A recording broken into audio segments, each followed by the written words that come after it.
Okay,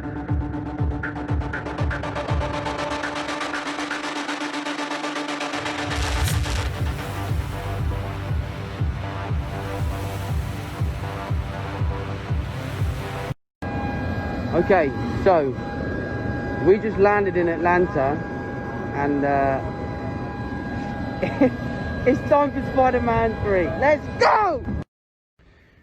Hey, so I just got home, and I'm in Atlanta. I've just been delivered a package. That package is an iPad, and on that iPad is a script. This pillow's doing my nutting, and that script is Spider-Man 3. So I'm about to find out what I'm going to be doing for the next 5 months.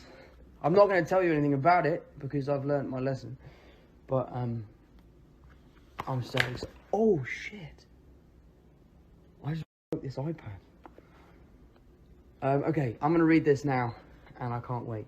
And I'll speak to you all soon. Bye. Special thanks to Tom Holland for the update, who shared a video announcing that he has just landed in Atlanta, Georgia to begin filming for Spider-Man 3, as well as him getting his Spider-Man 3 script. And hopefully he tries his best not to leak anything this time around, so keep yourselves webbed on upcoming news coming soon. I also wanted to explain really quick on why Miles Morales' version of Spider-Man can't be from the MCU. Although they did tease him existing in that universe in the Spider-Man Homecoming deleted scene, it's the same reasons as to why Marvel Studios has to wait 2 years until they can start using the Defenders again. I mean, look, they own those characters, so why do they have to wait so long? And like I said, I did a video on this years ago that these characters will most likely be recasted because of licensing rights issues. Now, that is within Marvel Studios and characters that they own. So you can only imagine as to how much more difficult it is with two different studios that are borrowing characters and universes. No way in hell that Sony's going to give up Miles Morales, especially with how popular the character is right now. Tom Holland's version, meaning the character likes and traits, are owned by Marvel Studios because it's characters from the MCU, which Marvel Studios now owns. Hell, at one point Spider-Man was off limits to Sony as part of the deal, hence why Spider-Man was excluded from the Venom film. And you see these articles from other directors like Silver and Black director talking about how the film will be hard to receive with the exclusion of Spider-Man. Even the Craven director writer started talking about that at one point.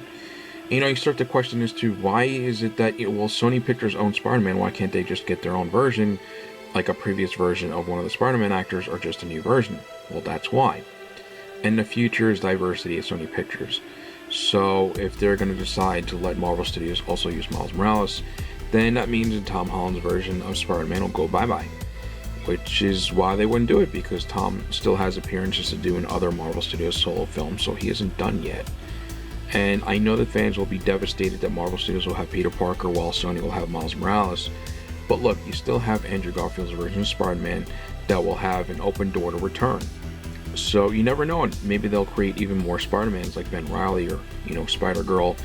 And this fully explains as to why Sony's trying to make more Spider-Verse character type of films like Spider-Woman, Jackpot, Madam Web, Black Cat, Silver Sable, and so many others, because in order to keep the Spider-Man movie rights, they have to keep making these films. Plus, they're trying to build their own Spider-Verse universe, which is what Kevin Feige already confirmed a while ago. So now that you have a better understanding as to why Miles Morales will be coming from the Sam Raimi universe, remember that I have covered everything that my old sources have given me 100% accurate information from the past Spider-Man films, and that the information given to me was pre-COVID, so things can always change as they have in the past.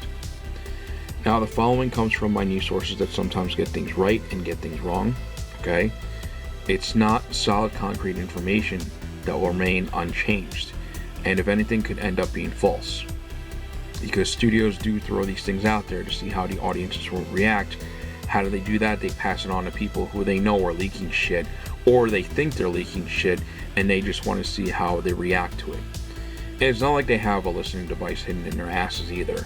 And these are just ideas and talks that they have in mind, and not yet concrete. It's just talks. They do this all the time, And I'm only going to continue to share this information because, hey, something is better than nothing. And if true, it'll make you all shit white for a week. Especially when you find out who the main villain will be, along with his minions that will work alongside the Sinister Six to try and take down the Spider-Verse team. for the live-action Spider-Verse film that will give Spidey fans a case of the Woodies. So, the main villain for the live-action Spider-Verse film. Face it, Tiger, you just hit the jackpot. Woo!